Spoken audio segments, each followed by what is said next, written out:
23rd. Whereas the Board of Commissioners of the Ports of Redevelopment and Housing Authority has convened a closed meeting on this date pursuant to affirmative recorded votes in accordance with the provisions of the Freedom of Information Act, whereas Section 2.2, 3712 of the Code of Virginia requires a certification by the Board of Commissioners that such closed meeting was conducted in conformity with Virginia law. Now, therefore, be it resolved that the Commissioners hereby certifies that to the best of each member's knowledge, only business matters lawfully exempted from the open meeting requirements of Virginia law, and 2, only such public business matters as were identified in the motion convening the closed meeting were heard, discussed, or considered by the Board of Commissioners in closed meeting. So, motion to approve resolution 2021-37. Thank you. Second, got a second, Vice Chair. I guess we'll make Ms. Marshall come back to take the roll. Well, can you do it? Yeah, I can go and do it while you're. Commissioner Barron, Yes. Commissioner Cost, Yes. Commissioner Pickett, Yes. Commissioner Vice Chair Jiggets, Yes. and Chair Lalonde, Yes. And and Commissioner Prince. Yes. Thank you. All right, we're now back in open session. Thank you. Good. You got Cindy on now? Yes, she's in. I can see her. She's up here. She- Yep. Cindy, can you hear us? Yes, I can hear you and I can see you. Thank you. It's good seeing you again. It's been a while. Hi, guys. Excuse my look. I had some minor surgery on Monday, so I have a bandage on my face. So excuse my face. So good to see you all. Look forward to see you all in person sometime soon. I'm going to share my screen. Hopefully everybody can see it. We see it. Yes. Okay. Bring it up full screen here for you. All right, great. All right, I'm just going to go through a little bit of a presentation here. The last time we met, we talked about Lead the Way, which is the HUD program for governance for Housing Authority Commissioners. So now that we've become an MTW agency, there's a few things that we kind of tweak in our governance process. So we're going to just kind of go through a little bit of that this evening. Assuming I can get my slides to work here. There we go. First of all, congratulations to all of us because Portsmouth is now one of the elite moving to work housing authorities across the country. There were 39 in the past. There are now up to about 70 MTW agencies. So out of 4,000 across the country, it still remains a very elite group. And so we've got a lot of exciting things that we get to look forward to as we begin the MTW process. The first thing as the governing board, one of your primary roles is to understand the Mtw Vision. And in our Mtw plan and what we were accepted by HUD, basically our vision read that we want to make sure that low and moderate income individuals in our community, regardless of their economic status, have good choices in where they live and opportunities to reach their fullest potential. So this is our Mtw vision. We're going to, as we work through Mtw, this is what we want to try to make sure we carry out through all of our Mtw activities that we'll develop and implement over the next few years.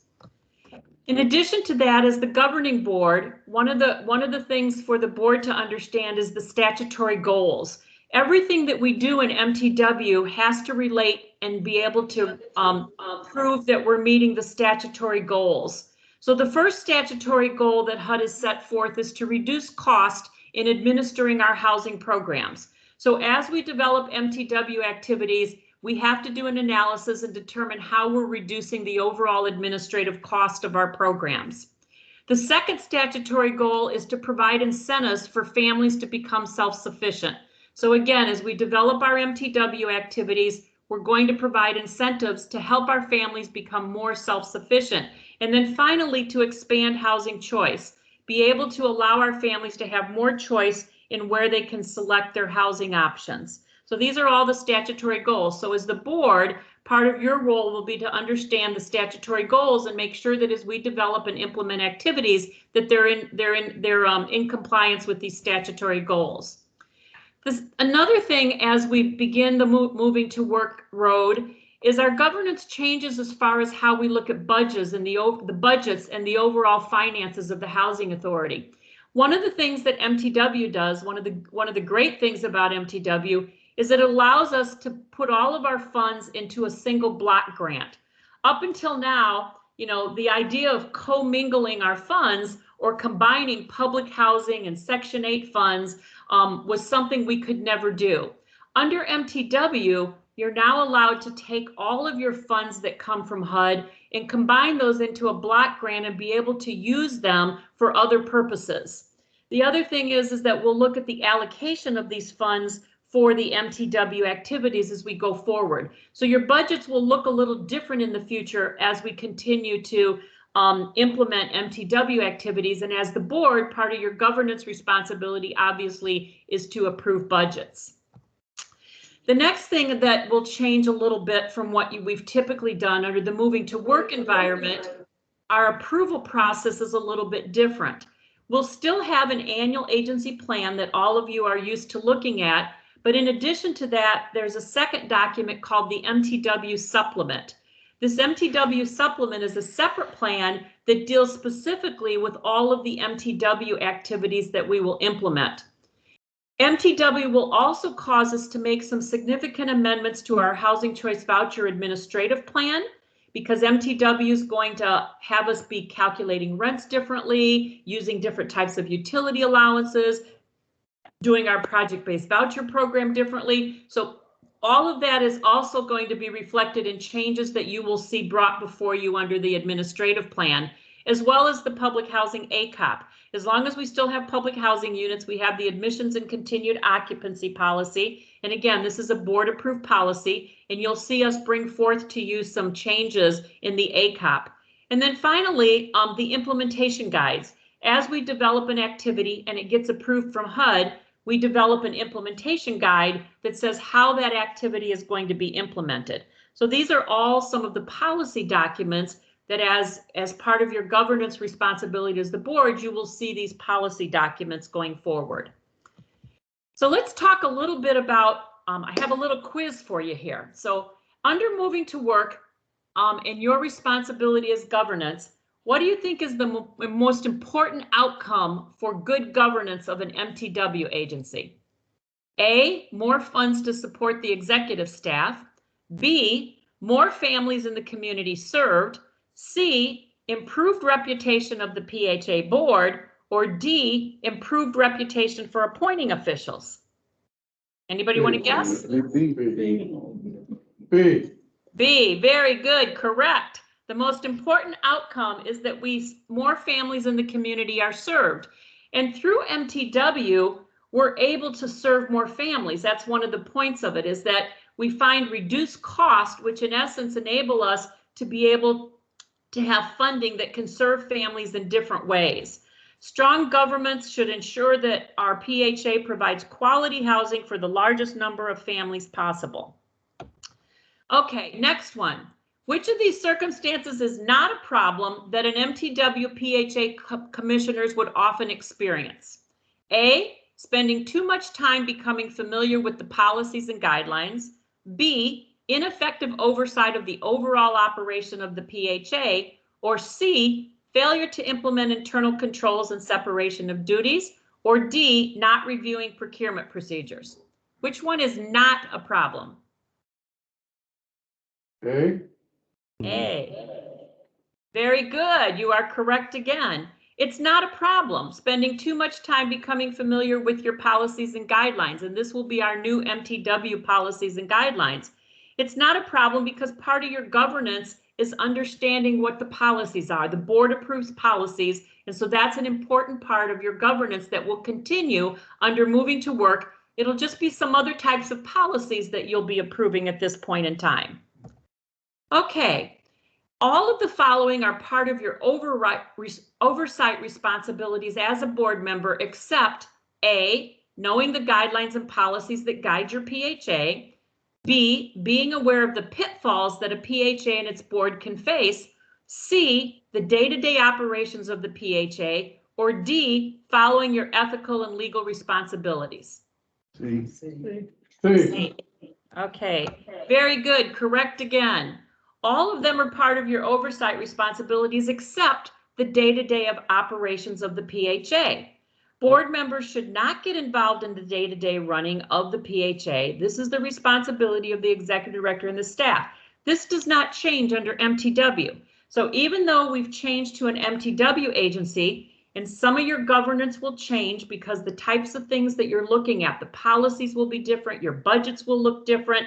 A lot of things will change as far as how they look. Your overall governance responsibility is still, basically approving policies, approving the budgets, but the day-to-day operations continue to be part of the staff and the executive director and do not rest with the commissioners.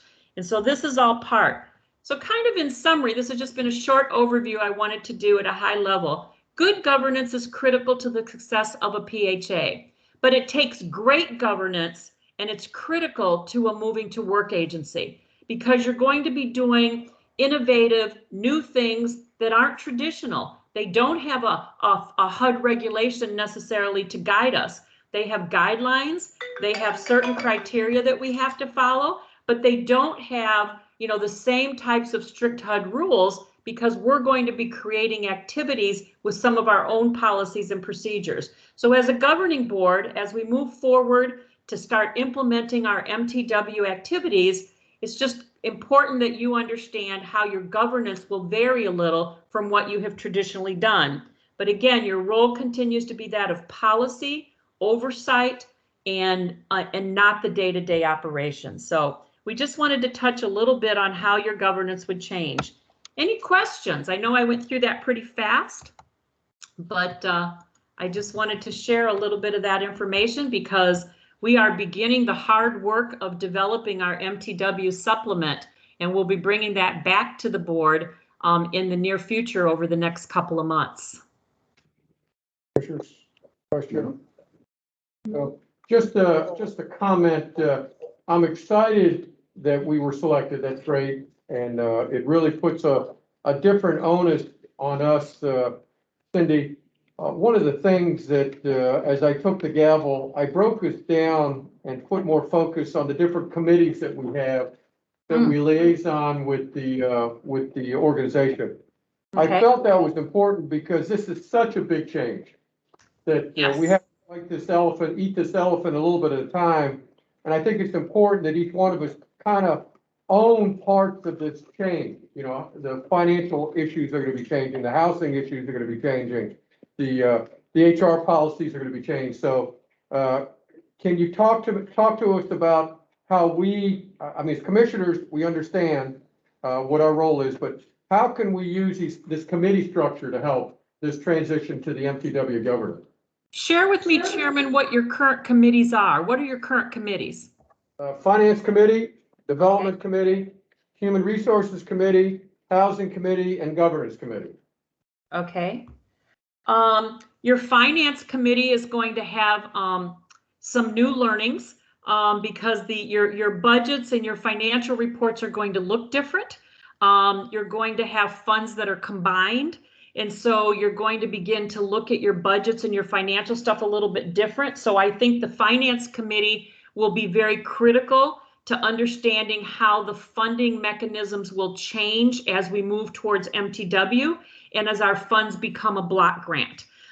Because we will adjust the financial statements and there'll be things like right now when you look at your housing choice voucher budget, you're looking at housing assistance payments and administrative costs.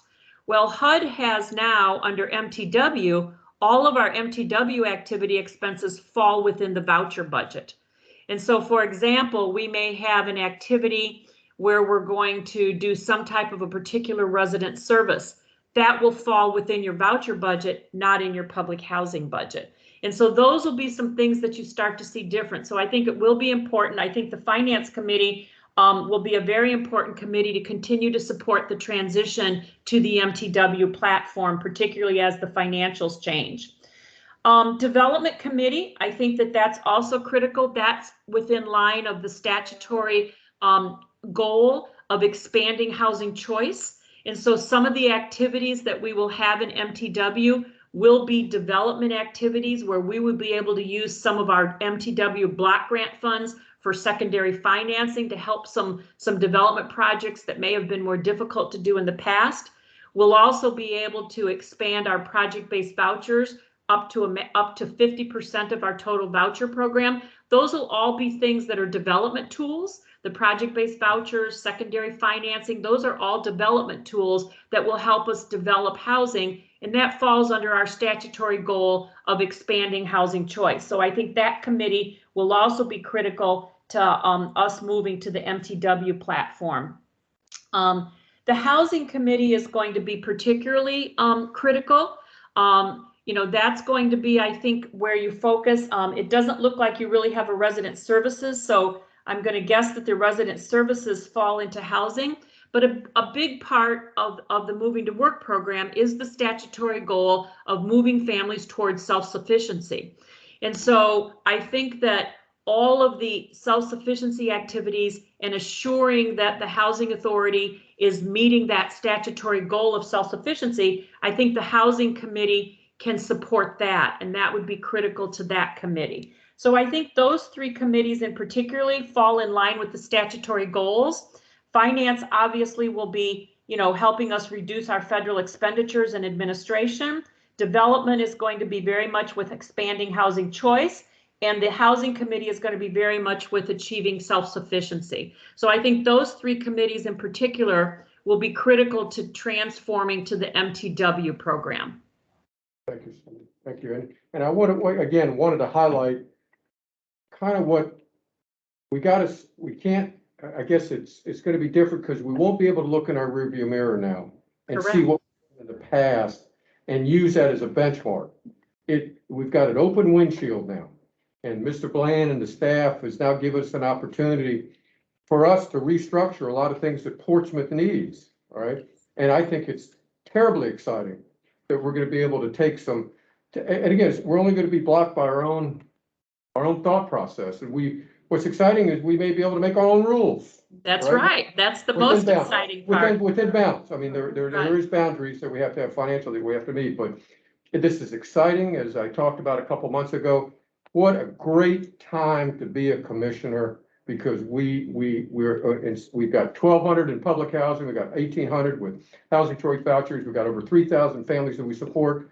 Boy, if we could, you know, increase that by 25% with lower costs, increase that by 50% with more excitement and more revenue for our tenants, that's a fantastic thing. So I think it's great, but it puts onus on us because of our relationship with the staff to make sure that, hey, we're fully knowledgeable about where they're going, and make sure that, you know, we're educated.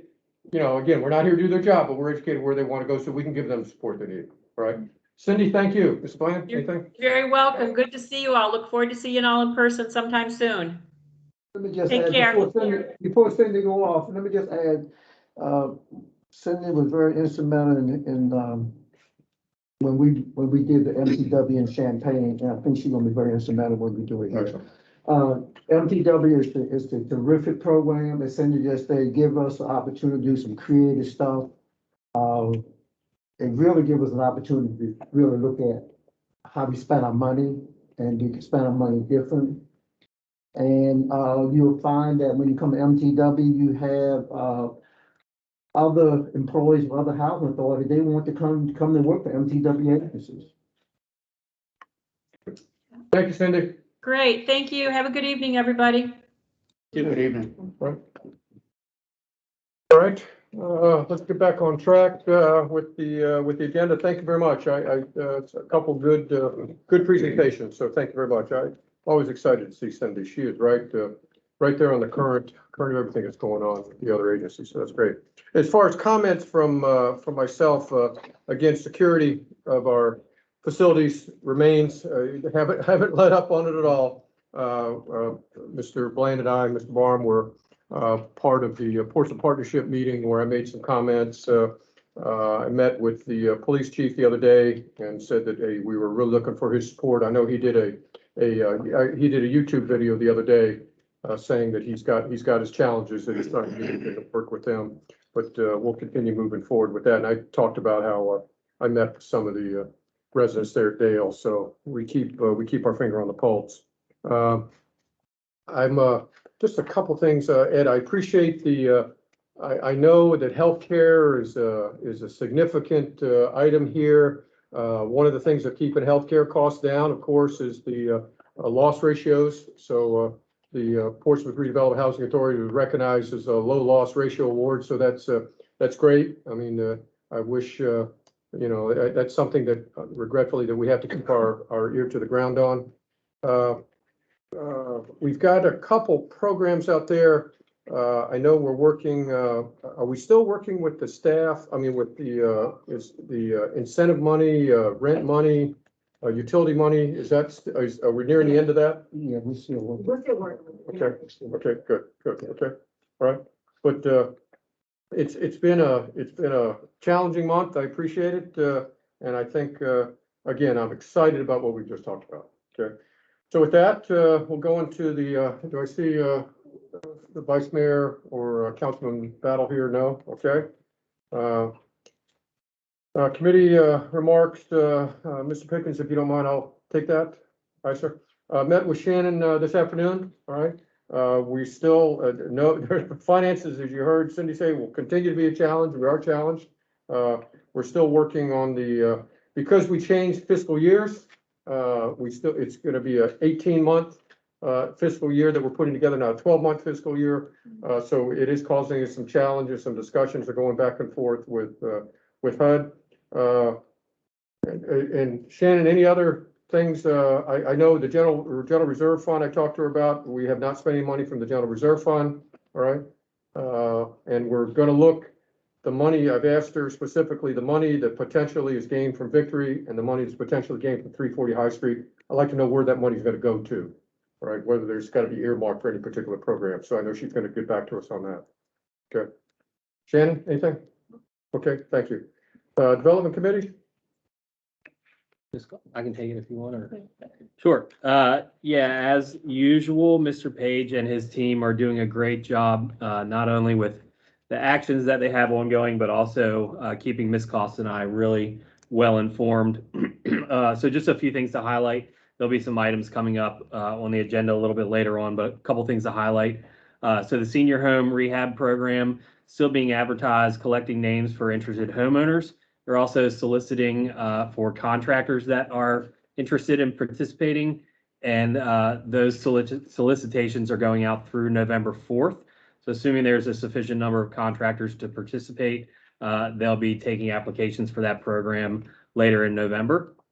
The solicitation to sell Swanson homes has been extended. The bid deadline's been extended to October 30th. So what's that, about another week or so. And then the successful bidder for that project will be purchasing as is and responsible for all demolition after the tenants are relocated. So a good update there. And then there's a number of capital improvement programs that are underway currently at Westbury. There's new roofs, HVAC, and flooring going on. Holly Square, they've got roofs, HVAC, flooring, and painting.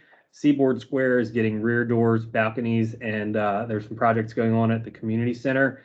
And there's some minor improvements planned to start in October at Lexington Place. That'll include adding another dumpster and then a fence enclosure near the management office. Ms. Cost, any additions or? No, I was kind of piggyback off the capital improvements.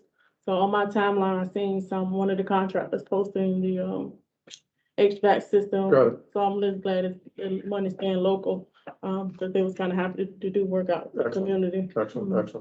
All right, human resources? Am I still on it? I heard you rearranged everything. Yes, sir, I did, and I don't Okay. know who, did I keep you on it or I moved you off of it? I forgot. Still on it. Okay. Yeah. Well, I'll be seeing you at lunch on Tuesday. Okay, very good. Okay, housing? Yes, just to recap.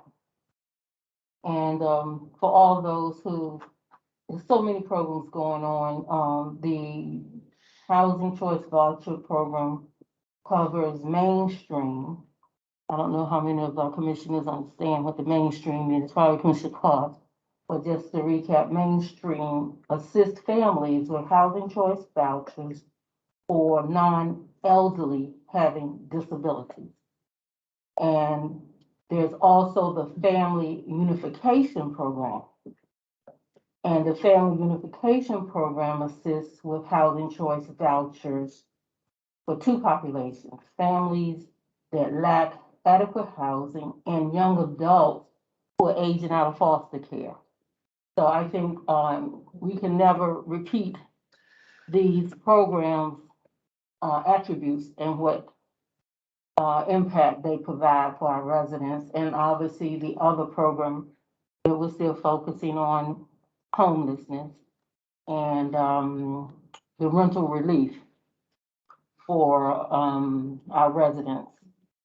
So if Director Thomas, if you'd like to add something, please feel free to do so. You've covered it. Okay, okay. We are in the process of issuing vouchers to the emergency Yes, ma'am. homeless participants. Yes, We're ma'am. getting referrals from social services or the COC. Excellent. So we've started issuing those. Housing options have begun to ease up a little bit, so our residents are beginning to find housing a little more readily than what they were before. So, and of course, we're still working with the mainstream Yes, families, and as Commissioner Jiggets was saying, with the family unification and the foster youth independence, we're still working with social services with them. So we have a number of families that are in a search mode for the family unification program, and social services is assisting them with finding housing. do we expect to use all the emergency homeless vouchers? Do we Yes. expect to use all of them? Excellent, Yes. excellent. How many did we get? 18. 18, okay, good. And the veteran vouchers, y'all used or We've exported? used all of those. I Okay. have 3 that are not currently leased, but I have 3 people that are in a search mode. Yeah, I don't know where it falls, but, if there's any way this committee could encourage the resident advisory board to meet. I know they've been using COVID, but they don't even want to meet virtually. But, it's, first of all, it's part of the annual plan. Just meet with them. They're supposed to renew them, they're supposed to be reviewing the annual plan, but did they meet? Yes, we met last week. Okay, excellent. Your significant activity reports didn't have a meeting last month. Okay, yes. we Okay. did. Okay, good. And so with that in mind, when you get the minutes, if you could provide it to us, I'd Yes. appreciate it. Okay, thank you. All right, and governance, the only thing I have, and Mr. Bland, I'm gonna steal your thunder here. We've received a $20,000 grant for a retreat, right? Yeah, And we're and, looking, go ahead.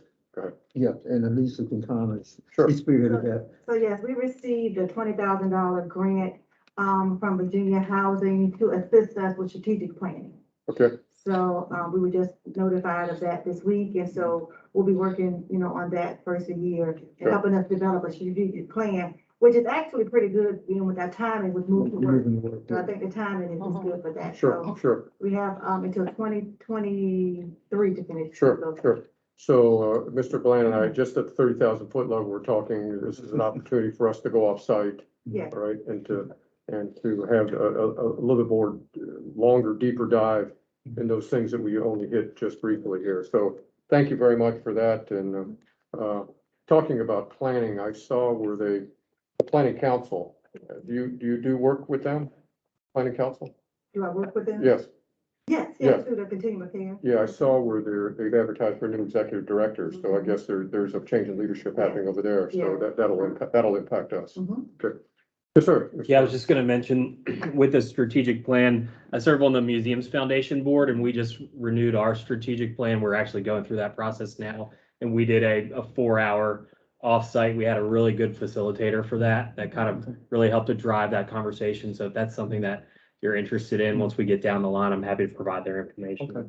Appreciate So it. with that particular grant, Virginia Housing provided a list of Like acceptable. consultants that Gotcha. we could use for that. Okay, So great. they'll be working with us and facilitating through the strategic planning process. Excellent. Okay. What about the locations? Are we at liberty to make suggestions about the off-site location? Yeah. I have a couple. Okay, Mr. Bland, you're up. I'm gonna, a question came up about the relocation of the families from Swanson, so I asked Lisa to kind of talk about that. Kind of, so you know what all the work we have put into in reference to educating the families. coming out, that we come out of Swanson, part of the relocation process, since we got approved by HUD for the demolition of Swanson, which they consider obsolete and we need to get rid of. Yes. So with the approval of the Section 18 demo and disposition application, we had to submit to HUD a relocation plan for Swanson Homes. That was a part of the process. This has been approved by HUD already. Take this mask off. So a couple of things that I just want to let you know that we are assisting the residents with moving. We have dedicated staff persons to assist in that effort as well. We will provide moving expenses, a dislocation allowance of $100. We do utility transfers as well. Application fees, we pay for those. Security deposits for our residents as well. So we're going to work closely with them. If you're looking for what I just read, it's on page 5. Okay. So we're going to be working closely with the residents, and we're going to be holding their hand throughout this process. We're going to be helping them search for housing. We're going to be paying these expenses for them as well.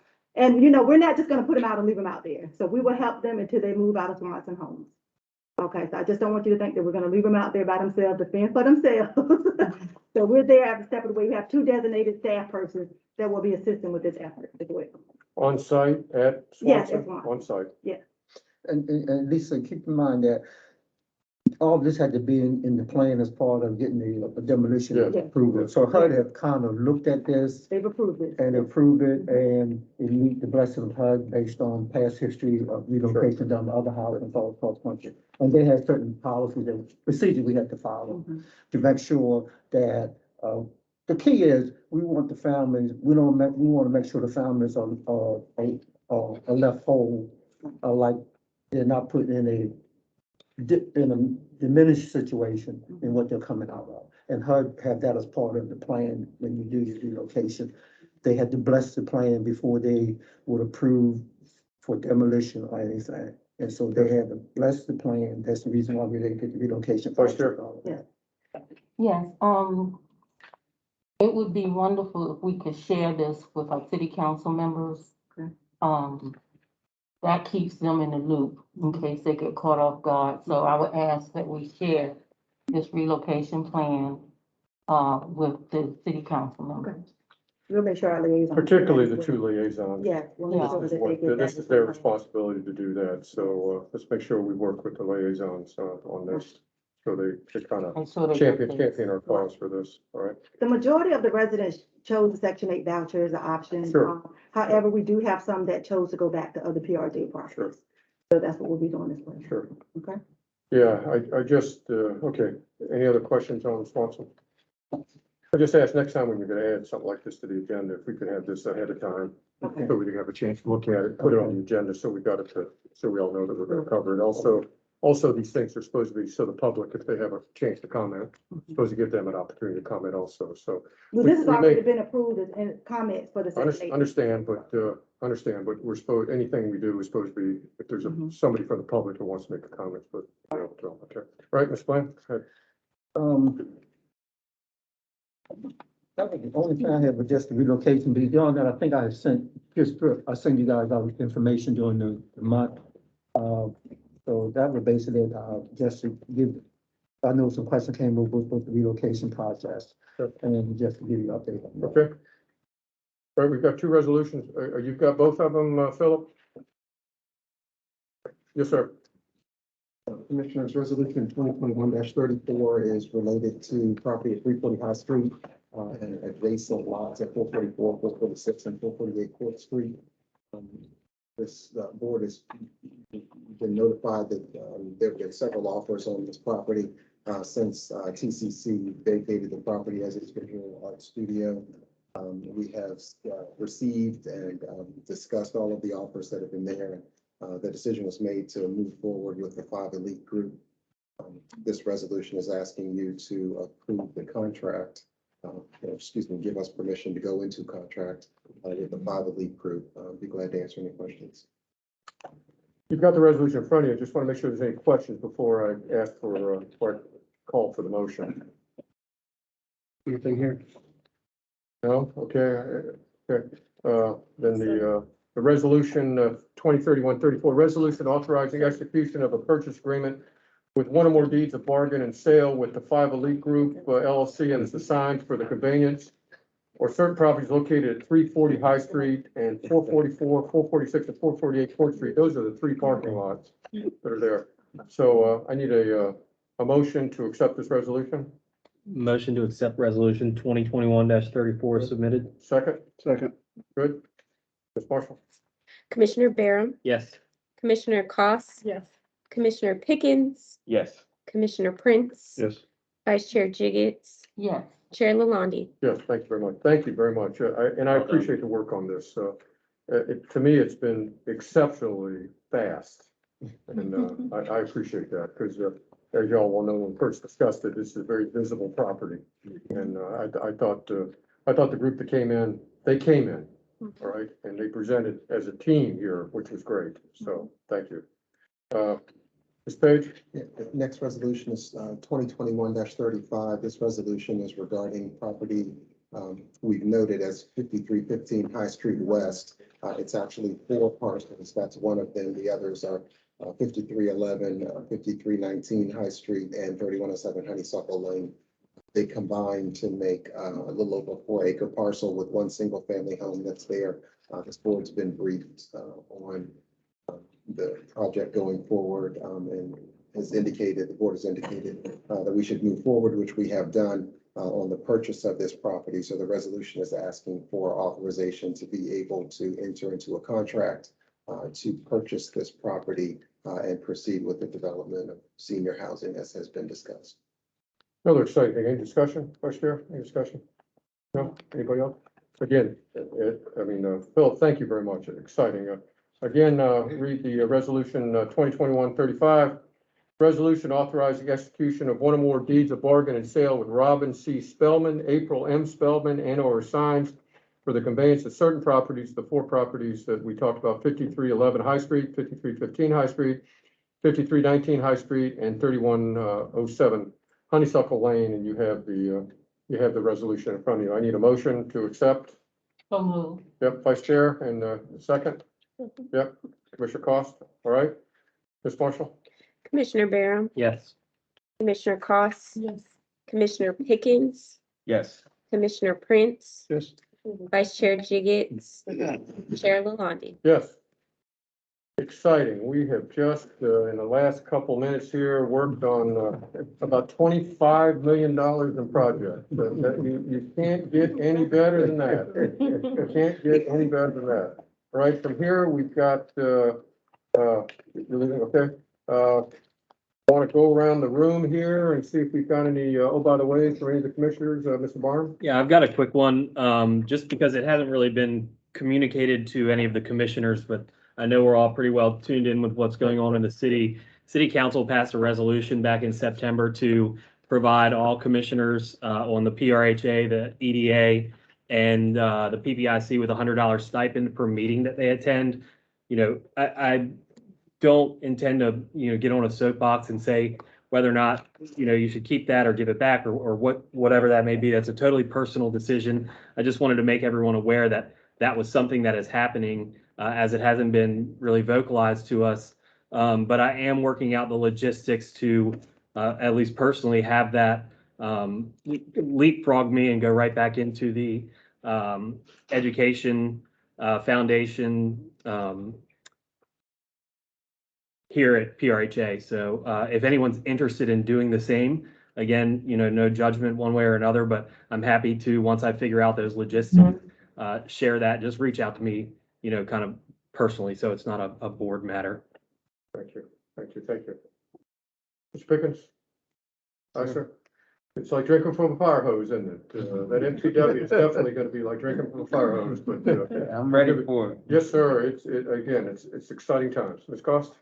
No problem. Okay. Prince? No. Okay. Ms. Bland, any final, by the way? Just a reminder, make sure that you encourage everybody to vote. We got a very important election in the next couple of weeks here. Make sure everybody get out and vote. Is there anybody besides myself attending the governor's housing conference over here at Waterside? My plan was to. Prince, okay, yeah, good, okay. That's the 11th.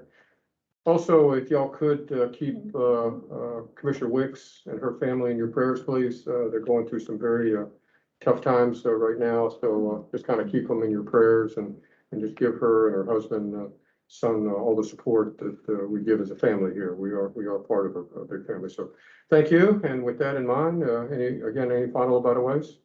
All right, thank you. The meeting's adjourned. Thank you very much. Thank you.